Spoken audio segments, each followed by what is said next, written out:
मैं तालियों के साथ चाहूंगा कि इनका सम्मान हो, जो सनातन धर्म के लिए एमपी से चलकर यहां पर आए हैं। मैं वीडियो वाले भाई साहब से कहूंगा कि एक एक शब्द इनका नोट करें प्लीज। ईश्वर रहना सनातन धर्म के लिए और हमारी बच्चियों के लिए जो कहना, और जो हमारे सनातन धर्म में कुछ कुरीतियां पैदा हो गई हैं उनको समझने की जरूरत है। मेरे को अभी बताया कि पीछे, मैं तो आपका वेट कर रहा था आधे पौने घंटे में, अभी मेरे को ध्यान आया कि ऋषि जी ने 10:30 बजे पहुंच जाना चाहिए था, क्योंकि करनाल से चल रही है, वहां पर इनका सेमिनार चल रहा है, कि वहां से पहुंच जाना चाहिए था। तो अभी मैंने पूछा कि वो तो बैठी हुई हैं, तो अभी मेरे को मालूम हुआ ये हमारा सनातन धर्म है सारा, ये बेटियां हैं। इनके लिए मैं चाहूंगा कि प्रेरणा जो आप यहाँ पर स्पेशल वहां से चल करके आए हैं वो दें। तो मैं इस मंच के ऊपर सालासर मंडल और बालाजी समाज सेवा सोसाइटी, श्री बालाजी गौ सेवा संस्थान की ओर से तहे दिल से धन्यवाद करता हूं, जो अपने बहुत कीमती समय निकालकर यहाँ पर विराजमान हुई हैं। काला बाबा जी का विशेष सम्मान करेंगे, जो कि आज हमारे इस प्रोग्राम के मुख्य अतिथि हैं श्री काला बाबा जी। आए युशिरानंद। भारत माता की।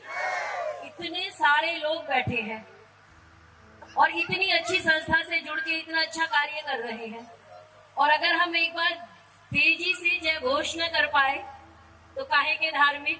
भारत माता की, भारत माता की, भारत माता की। यहाँ पर विराजमान सभी धर्म प्रेमी सज्जनों, इतना सुंदर कार्य आप यहाँ कर रहे हैं। जल अर्थात पानी पिलाना, इससे पुण्य का कार्य कुछ नहीं होता। बेटी बचाओ बेटी पढ़ाओ, और आजकल तो लोग कह रहे हैं ना, एक पुरुष आयोग भी बनना चाहिए। बेटी बचाओ बेटी पढ़ाओ कुछ ज्यादा हो गया आज हमारे देश में। कई बार जब मुस्कान जैसा कांड होता है, हमारे देश की पहचान, भारतवर्ष की पहचान, आर्यावर्त की पहचान अगर किसी से होती है तो यहाँ के संस्कारों से होती है, यहाँ की संस्कृति से होती है, यहाँ की सभ्यता से होती है। कहा जाता है भारतस्य प्रतिष्ठे देश संस्कृतम संस्कृति तथा। अगर भारत की कोई प्रतिष्ठा है, किसी से प्रतिष्ठा है, यहाँ की संस्कृत से है, यहाँ की संस्कृति से है, यहाँ की सभ्यता से है। इसीलिए कहना पड़ता है कि मेरा देश धरती के समुन्नत भाल जैसा है। याद रखिए, जापान कोरिया बहुत अच्छी कार बना सकता है, लेकिन संस्कार अगर कोई दे सकता है तो भारत दे सकता है। इसीलिए कहती हूँ, मेरा देश धरती के समुन्नत भाल जैसा है, इसकी पावन संस्कृति शुभ टकसाल जैसा है। और कोई कह दे संसार को पावन शिवाला, तो मेरा देश पूजा में सजे थाल जैसा है, तो मेरा देश पूजा में सजे थाल जैसा है। आज आप यहाँ विराजमान है, इतनी बेटियां हमारे सामने विराजमान हैं, और बेटियां जब आगे बढ़ती हैं, बेटियां जब अच्छा काम करती हैं। आज भी मैं दिन में चर्चा कर रही थी कि माता पिता के लिए इससे ज्यादा गर्व का दिन कुछ नहीं होता जब उनकी पहचान उनके बच्चों से की जाए कि ये फलाने जी की बेटी है, अर्थात इसके पिताजी ये है। तो ये गर्व का विषय होता है कि हमारे पिता की पहचान बेटी से हो रही है, ये हमारे लिए गर्व का विषय होना चाहिए। लेकिन मैथिली शरण गुप्त की पंक्तियां हैं, हम कौन थे क्या हो गए और क्या होंगे अभी, आओ मिलकर के विचारे ये समस्याएं सभी। क्या समस्या है? एक हमारा वो देश है जहाँ पे झांसी की रानी जैसी बेटियां हुई, 23 साल की नवयुवती। आप विचार करके देखो, आज का समय हम कौन थे? हम वो थे कि जिन अंग्रेजी के राज्य में कहा जाता है सूरज नहीं डूबता, जिन अंग्रेजों के सामने बड़े बड़े योद्धा खड़े होने की हिम्मत नहीं कर पाते थे, वहां हमारी 23 साल की नवयुवती, जिसके पति इस दुनिया में नहीं है। अंग्रेजों को लगता है अब तो आसानी से आप राज्य हड़प लोगे, लेकिन नहीं, वो कहती है मैं जीते जी अपनी झांसी नहीं दूंगी। इसीलिए सुभद्रा कुमारी चौहान ने कहा था कि बुंदेले हर बोलो के मुख, हमने सुनी कहानी थी, और खूब लड़ी मर्दानी वो तो, खूब लड़ी मर्दानी वो तो झांसी वाली रानी थी। देखिए, सब बेटियां बोल रही हैं, क्यों नहीं सुनाते अपनी बेटियों को ये कहानियां? अरे सिंहासन हिल उठे, राजवंशियों ने भ्रिकुटी तानी थी, बूढ़े भारत में भी आई फिर से नई जवानी थी, और गुमी हुई आजादी की कीमत सबने पहचानी थी। दूर फिरंगी को करने की सबने मन में ठानी थी और चमक उठी सन 57 में वो तलवार पुरानी थी। बुंदेली हर बोलो के मुख हमने सुनी कहानी थी और खूब लड़ी मर्दानी वो तो झांसी वाली रानी थी। सब बोले खूब लड़ी मर्दानी वो तो। आप विचार करके देखो, जिस देश में झांसी की रानी जैसी बेटियां हुई हो, अगर उस देश में मुस्कान जैसा कांड हो तो हमको शर्म आती है। और एक मुस्कान कांड नहीं, अनेकों कांड हमारे देश में चल रहे हैं। हमारे देश में अगर निर्भया कांड होता है तो हमको शर्म आती है कि हम अपनी बेटियों को एक सुरक्षित माहौल उपलब्ध नहीं करा पाते। हमारा देश जो संस्कारों का देश है, जो संस्कृति का देश है, जो सभ्यता का देश है, हमारे हैदराबाद में डॉक्टर सुरक्षित नहीं, सामान्य बच्ची को कैसे सुरक्षा का माहौल दे पाएंगे? तो बेटा हो या बेटी, दोनों के लिए अगर संस्कारों का निर्माण नहीं होगा, समाज आप कितना भी बना लीजिए, लेकिन अगर संस्कार नहीं देंगे, एक बच्चा हो, दो बच्चा हो, लेकिन शिक्षा जब तक संस्कार के साथ नहीं दी जाएगी तब तक परिवर्तन नहीं होगा। इसलिए अपने बच्चों को संस्कारित बनाए, अपने बच्चों को संस्कार दे, अपनी बेटियों को संस्कार दे। आज हमारे देश में परिवर्तन की इतनी आंधी है कि जब हम देखने जाते हैं तो हमको समझ में आता है कितना गौरवशाली इतिहास था। हम कौन थे? मैं कह रही थी ना, अलाउद्दीन खिलजी ने कहा शीशे में देखना चाहता हूँ। रानी पद्मिनी को केवल शीशे में देखने के लिए कहा था। लेकिन हमारा समाज, हमारा देश, हमारा राष्ट्र, हमारे यहाँ की नारी इतनी स्वाभिमानी होती थी कि शीशे में देखना भी स्वीकार नहीं किया। आप शीशे में भी नहीं देख सकते, विदेशी आक्रांताओं नहीं देख सकते हमारी बहू बेटियों को। लेकिन आज स्थिति उसकी एकदम विपरीत है। आज आवश्यकता ही नहीं है, इंस्टाग्राम की रील्स उठा करके देखिए, आपको एक से एक सभ्य परिवार की महिलाएं मिल जाएंगी। याद रखिए, नृत्य एक कला है, लेकिन अगर उस कला का दुरुपयोग किया जाएगा तो निश्चित रूप से कहीं न कहीं संस्कारों का अभाव है। आप विचार कीजिए, रानी पद्मिनी को कहा शीशे में देखना चाहता हूँ। एक नहीं, दो नहीं, तीन नहीं, चार नहीं, 1000 नहीं, एक साथ 16,000 नारियों ने जोहर किया था। आप विचार करके देखो, कई लोग कहते हैं जोहर कायरता थी। मैं कहती हूँ जलती हुई मोमबत्ती का मोम अपनी उंगली पे डाल के देखो, आपको समझ में आएगा कितना दर्द होता है। और जिनको लगता है कि अरे जी क्या बर्बरता होगी, तो इजराइल और हमास का देख लीजिए आप, कैसा उन्होंने महिलाओं के साथ बर्बरता की है। 16,000 रानियों ने जोहर किया। और एक कवि ने बहुत सुंदर कथा के रूप में लिखा कि उस चिता के पास एक बूढ़ी माँ बैठी है। खिलजी दनाता हुआ आता है और कहता है कहाँ है पद्मिनी? वो बूढ़ी माँ, आप देखिए मेरे देश की बेटी, मेरे देश का स्वाभिमान, भारत की बेटी कैसी होती थी। वो चिता की ओर इशारा करके कहती है इसमें है पद्मिनी। खिलजी कहता है कोई संदेश लेकर के गई है? उसने कहा हाँ संदेश दिया है। क्या संदेश दिया है? उसने कहा संदेश दिया है किसी भी सूरत में पापी तू इस शरीर को पा नहीं सकता। आप देखिए स्वाभिमान, बताइए अपनी बेटियों को, किसी भी सूरत में पापी तू इस शरीर को पा नहीं सकता। और ये भोजन शेर का है, कुत्ता इसे खा नहीं सकता। ये भोजन शेर का है, कुत्ता इसे खा नहीं सकता। अपनी बेटियों को मजबूत बनाइए, स्ट्रॉन्ग बनाइए। बेटी बचाओ, बेटी पढ़ाओ, लेकिन बेटी को सशक्त बनाओ, मजबूत बनाओ। अपनी बेटियों को उड़ने के लिए आसमान दीजिए, लेकिन कम से कम अपनी बेटियों को संस्कारों के साथ शिक्षा दीजिए कि आपका आसमान कितना है। कई बार हम बेटियां उस शिक्षा का दुरुपयोग कर जाती हैं। हम सबके लिए है। कई बार हमको लगता है माता पिता ने छूट दी, इसका दुरुपयोग किया जाए। तो मैं कहती हूँ किसी भी बेटी के लिए, अपनी बहनों से कहना चाहती हूँ, आज आप सबको सम्मान मिला, ये माता पिता के लिए बहुत गर्व का विषय है। आपको सामान्य लग रहा होगा, लेकिन माता पिता से पूछ के देखिए, जब बेटियां यहाँ खड़ी होती है उनको कितना गौरव का अनुभव होता है। लेकिन एक बस आपसे प्रॉमिस करवाना चाहती हूँ, एक वादा करवाना चाहती हूँ कि अपनी पूरी जिंदगी में कभी भी एक भी काम ऐसा मत करना कि आपके कारण आपके माता पिता को सर झुकाना पड़े। कभी भी जिंदगी में ऐसा कोई काम मत करना। आज हमारे जीवन में कोई भी व्यक्ति आता है, बस ये और बताऊंगी फिर वाणी को विराम दूंगी। आज हमारे देश में चल क्या रहा है? अभी मैंने राजस्थान की घटना देखी और ऐसी अनेकों घटनाएं एक आधी सोशल मीडिया पे वायरल हो जाती है तो हम देख लेते हैं। एक बच्ची है, वो 22-23 साल की है। उसके बुजुर्ग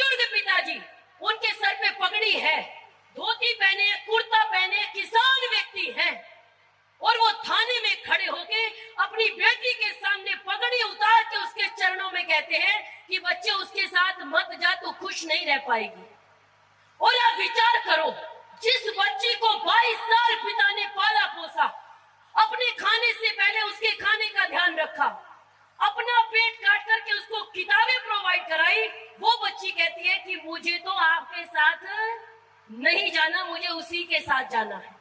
आप विचार करके देखो, मुझे लगता है कि एक पिता के लिए इससे काला दिन, इससे बुरा दिन कुछ भी नहीं हो सकता। तो मेरी बहनों, आप ऐसा काम करें, इतनी ऊंचाई पे जाए, आसमान छुए, आप पायलट बने। आज तो बेटियां किसी भी क्षेत्र में पीछे नहीं है, आपके लिए बहुत बड़ा आसमान है। कौन कहता है हम कमजोर हैं? हमको अबला कहने वाले हमें न किंचित पहचाने, हमको अबला कहने वाले हमें न किंचित पहचाने। हमने बदल दिए युग युग के बंधन के ताने बाने।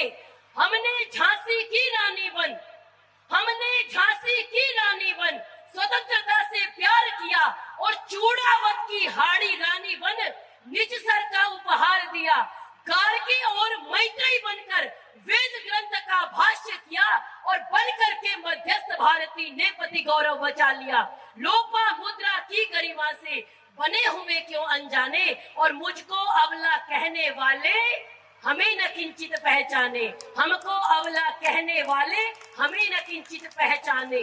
वीर पद्मिनी के पतिव्रता की एक एक लाइन ध्यान से सुनिएगा, जिसका इतना गौरवशाली इतिहास हो, अगर उनकी बेटियां थाने में अपने पिताओं की पगड़ी अपने चरणों में रखवाती हो, तो हमको विचार करने की आवश्यकता है, कमी कहाँ रही।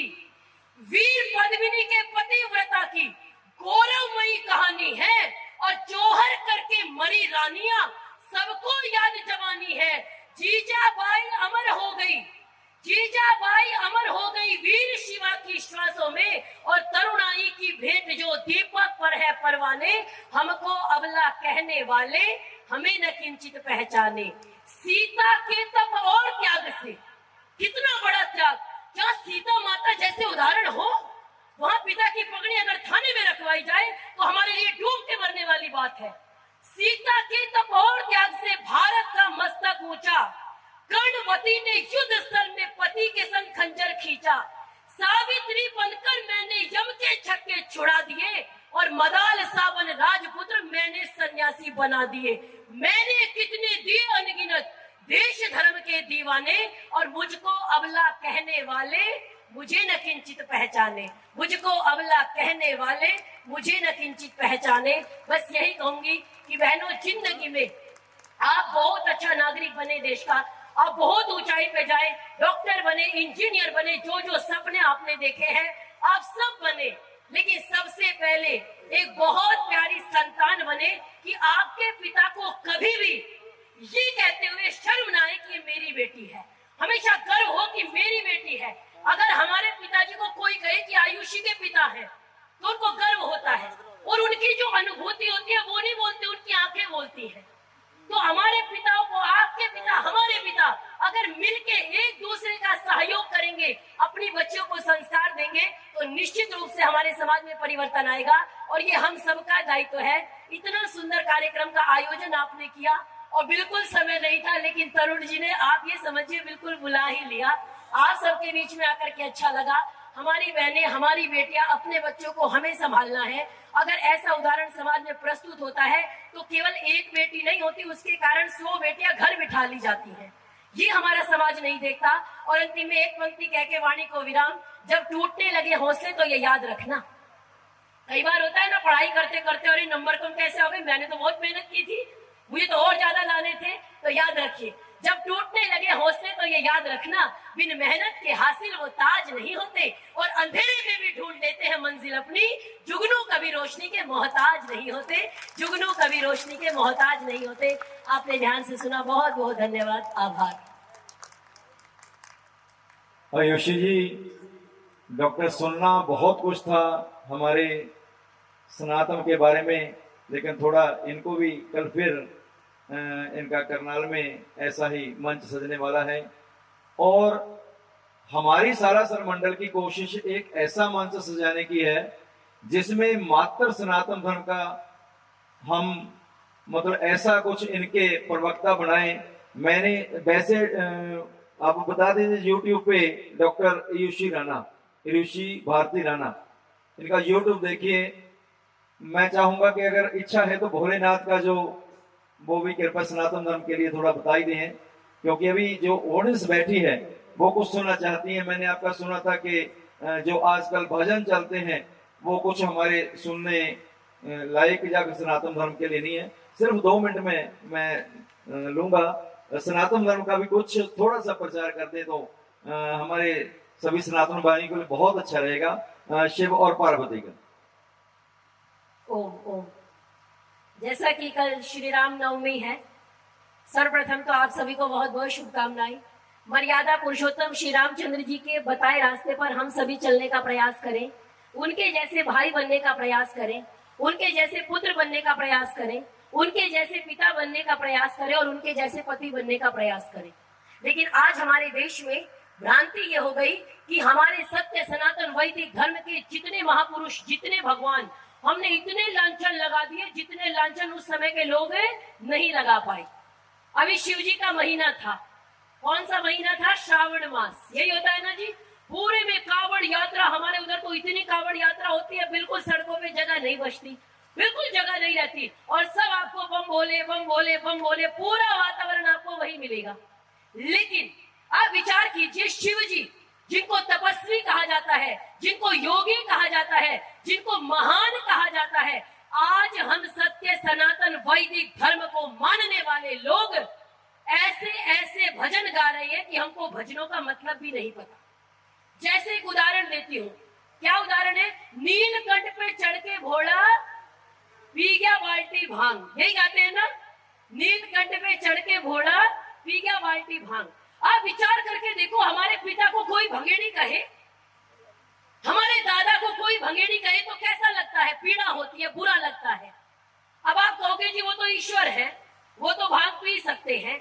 नहीं, श्री कृष्ण जी श्रीमद् भगवत गीता में लिखते हैं, यद्यदाचरति श्रेष्ठ तत्तदवेत्तरो जनः सायत् प्रमाणम कुरुते लोकस्तदनुवर्तते।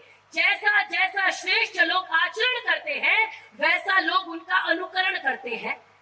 अब हमारे भोले बाबा भांग पिएंगे तो हमको पीनी चाहिए कि नहीं पीनी चाहिए? आप कोई वेद, मैंने एक दिन और कहा और आज फिर कहती हूँ, आप चारों वेद, ऋग्वेद, यजुर्वेद, सामवेद, अथर्ववेद, उपनिषद, 11 उपनिषद, ईश, केन, कठ, प्रश्न, मुंडक, मांडुक्य, ऐत्रेय, तैत्तिरीय, छांदोग्य, बृहदारण्यक, श्वेताश्वतर, 6 वेदांग, दुनिया का कोई ग्रंथ दिखा दीजिए जहां एक भी उदाहरण मिले कि भोले बाबा भांग पीते थे। एक उदाहरण नहीं है। लेकिन हमने भगेड़ी बना दिया, और आजकल तो और गीत बना दिए, माता पे बना दिया। आप छोड़िए, भोले बाबा को तो छोड़ा ही नहीं। क्या गाना है? अरे गोरा खड़ी खड़ी क्यों हाल है, गोरा चाल कसूती चाल है। आप शब्द देखिए आप, और आप विचार करो, सत्य सनातन वैदिक धर्म के अगर महापुरुषों के ऊपर, देवताओं के ऊपर ये भाषा यूज हो रही है तो हम किस सम्मान की अपेक्षा करते हैं बेटियों के लिए?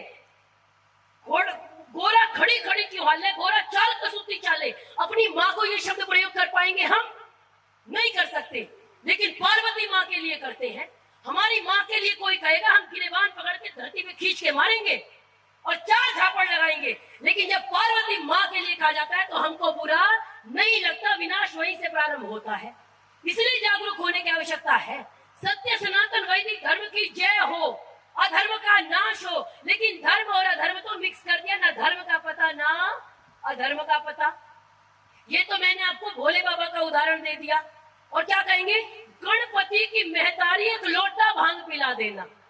आप विचार करके देखो, जो शिव जी तपस्वी थे, अब क्या है, अगर हम भांग पिएंगे तो लोग हमको टोकेंगे। अब हमने क्या किया? अरे भोले बाबा को घसीट लेते हैं अपने साथ। भोले बाबा पीते थे, ये तो भोले बाबा का प्रसाद है।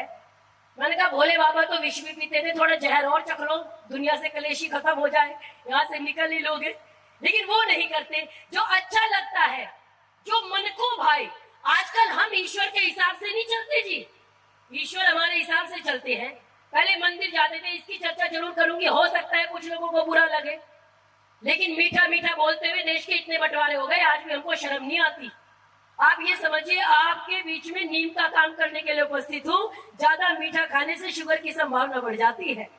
श्री कृष्ण जी, योगी राज श्री कृष्ण चंद्र जी महाराज, जिस श्री कृष्ण जी महाराज ने 12 वर्ष तक तपस्या की थी, हिमवत पार्श्व महासाय यो मया तपसार्जितः। श्री कृष्ण महाभारत के अंदर कहते हैं, मैंने अपने पुत्र को 12 वर्ष तक तपस्या की माता रुक्मिणी के साथ। माता रुक्मिणी और योगेश्वर श्री कृष्ण ने 12 वर्ष तक विवाह के बाद ब्रह्मचर्य का पालन किया और उसके बाद संतान उत्पन्न की। उसका नाम था प्रद्युम्न। और जब चला करते थे प्रद्युम्न तो समझ में नहीं आता था कि श्री कृष्ण है या प्रद्युम्न है। लेकिन दुनिया भर के लांछन किस पे लगा दिए जी? किस पे लगा दिए बोल दीजिए? श्री कृष्ण पे। मनियारे का वेश बनाया, मनियारे का वेश बनाया, मुस्कुराइए मत, याद सबको है। मनियारे का वेश बनाया, शाम चूड़ी बेचने आया। अगली लाइन थोड़ी कड़वी कहूंगी, हमसे पुराना धर्म दुनिया में कोई नहीं है। 4000 साल से पुराने जितने मत मजहब संप्रदाय हैं, हमसे पुराना कोई नहीं है। लेकिन इस दुनिया में हमारे अतिरिक्त किसी के भगवान अगर सड़कों पे चूड़ियां बेच रहे हो, अगर सड़कों पे भीख मांग रहे हो, तो मुझे बताइएगा, मैं भी देखना चाहती हूँ। केवल हमारे भगवान राम जी के नाम पे दे दो, श्री कृष्ण जी के नाम पे दे दो, आज तो शनिदेव के नाम पे मैंने कम से कम 10 लोग देखे होंगे। केवल हमारे भगवान सड़कों पे भीख मांग रहे हैं। हमको विचार करने की आवश्यकता है। और क्या कहेंगे, राधा जी के लिए चूड़ी बेचने आए थे। मुझे लोग कह रहे हैं आप समझ नहीं पाई, आप ज्ञानी तो है, भक्ति नहीं समझती है। भगवान को हम किसी भी रूप में पूज सकते हैं। अच्छा, किसी भी रूप में पूजेंगे तो फिर भगवान हमारे हिसाब से चलेंगे ना, हम भगवान के हिसाब से नहीं चलते। याद रखिए, जो कृष्ण योग विद्या में पारंगत माने जाते थे, कौन थे? श्री कृष्ण। जो कृष्ण योग विद्या में पारंगत माने जाते थे, भारत के जनमानस में भगवान से पूजे जाते थे, जिनकी गीता गूंज रही है। आज जब विदेशी लोग गीता पे हाथ रख के कसम खाते हैं तो हमको गर्व होता है। जिनकी गीता गूंज रही है, आज धर्म के नारों में वो कृष्ण चूड़ी बेच रहे हैं भक्तों के दरबारों में। वो कृष्ण चूड़ी बेच रहे हैं भक्तों के दरबारों में। तो मैं आप सभी से निवेदन करूंगी कि आज के बाद जो भी भजन गाए वो विचार पूर्वक गाए, चिंतन पूर्वक गाए, मनन पूर्वक गाए। लेकिन आज हमने मंडली बना ली और कुछ भी गा रहे हैं। और माताएं तो इतनी प्यारी होती है, आप कुछ भी गवा दो। जैसे एक भजन आता है, चाहे पत्नी कितनी प्यारी हो, उसे भेद बताना, उसे भेद बताना नहीं चाहिए। गाते हैं ना जी, खूब गाती है। और लड़ाई इसी बात में, आपने बताया नहीं था। अरे आप ही ने तो कहा था चाहे पत्नी कितनी प्यारी हो, उसे भेद बताना ना चाहिए। आपको ये उदाहरण मैंने इसलिए दिए कि देखिए, हमारे देश के अफगानिस्तान, कई बार लोग हमको कहते हैं कुछ बहुत है कि हस्ती मिटती नहीं हमारी। मैं कहती हूँ झूठा घमंड छोड़ दीजिए, याद करो कभी अफगानिस्तान तक थी सीमा तुम्हारी? कहाँ गया आपका कांधार? कहाँ है आपके पास पाकिस्तान? कहाँ है बांग्लादेश? कहाँ है अफगानिस्तान? कहाँ कहाँ से हस्ती नहीं मिटी, कहाँ कहाँ से गिनना चाहते हैं? अगर आज भी नहीं जगे, श्री कृष्ण योद्धा थे, हमने क्या बना दिया? नचनिया बना दिया, नहीं बना दिया। महाभारत पढ़ के देखो, पांडव कितने भी वीर थे, अर्जुन कितने भी वीर थे, लेकिन अगर उनके पक्ष में श्री कृष्ण महाराज नहीं होते तो पांडव जीत नहीं सकते थे। महाभारत पढ़िएगा, आपको समझ में आएगा। इतने बड़े योद्धा। भीष्म पितामह से पूछा गया सबसे पहले किसकी पूजा करें राजसूय यज्ञ में? आप देखिए श्री कृष्ण क्या थे, सबसे पहले किसकी पूजा करनी चाहिए? सबसे उचित कौन है? सबसे ज्यादा ज्ञानी कौन है? तो भीष्म पितामह, उस समय के पितामह दादा को कहा जाता है। वो कहते हैं वेद वेदांग विज्ञानम बलम चाप्यधिकम तथा नृणाम लोके ही कौन अस्ति विशिष्टः केशवाद्वितीय। वो कहते हैं वेद वेदांगों का जो ज्ञाता है, और केवल वेद वेदांग नहीं, विज्ञान को भी जानते हैं, और केवल शास्त्र का ज्ञान नहीं है, बलम चाप्यधिकम तथा ताकत में भी दुनिया को हिला सकते हैं। ऐसा इस दुनिया में केशव के अतिरिक्त कोई दूसरा नहीं है। ये श्री कृष्ण है। मैंने आपको थोड़ा सा स्वरूप बताया। श्री राम, श्री कृष्ण, भोले बाबा, हमने सबका रूप विकृत कर दिया। अगर ऐसे ही विकृत करते रहे तो याद रखिए एक दिन ऐसा आएगा कि हमारे पास सत्य स्वरूप नहीं रह जाएगा। अपने घरों में अपने ग्रंथों को पढ़िए, देश को बचाइए। धर्म बचेगा तो देश बचेगा। मेरी बात थोड़ी गहरी है, विचार कीजिएगा। धर्म बचेगा तो देश बचेगा। अफगानिस्तान में धर्म नहीं बचा तो आपका देश नहीं बचा। हम सबसे पुराने, और जो हमसे बाद में आए, किसी के 156, किसी के 57, और हमारा क्या है जी? एक है, वो भी पूरा अपना नहीं है। बस अंतिम में 2 पंक्ति कह के वाणी को विराम। एक बार मैंने जरा सा सूर्य से कुछ यूं कहा, हमको लगता है ना अंधियारा बहुत ज्यादा है। एक बार मैंने जरा सा सूर्य से कुछ यूं कहा, आखिर साम्राज्य में इतना अंधेरा क्यों रहा, तम तमाकर वो दहाड़ा मैं अकेला क्या करूं, तुम निकम्मों के लिए मैं ही भला कब तक लड़ूं, सूर्य की आराधना के चक्करों में मत पड़ो, कोई अवतार नहीं आएगा अपने देश के अपने धर्म की लड़ाई हम स्वयं लड़ेंगे, सूर्य की आराधना के चक्करों में मत पड़ो, संग्राम ये घनघोर है, कुछ मैं लड़ूं कुछ तुम लड़ो, कुछ मैं लड़ूं कुछ तुम लड़ो। आपने बहुत ध्यान से सुना, बहुत बहुत धन्यवाद, आभार, जय श्री राम। मैं सम्मान के लिए शील्ड पंकज जी, हाँ शील्ड सम्मान करें हमारे प्रदीप जी और मिस्टर पीटी जी, और मैं फिर से धन्यवाद करूंगा। सुनने लायक जैन साहब बहुत हैं, आर्य समाज में इनके प्रवक्ता मैंने बहुत देखे हैं। कोशिश करेंगे कि एक मंच ऐसा सजाए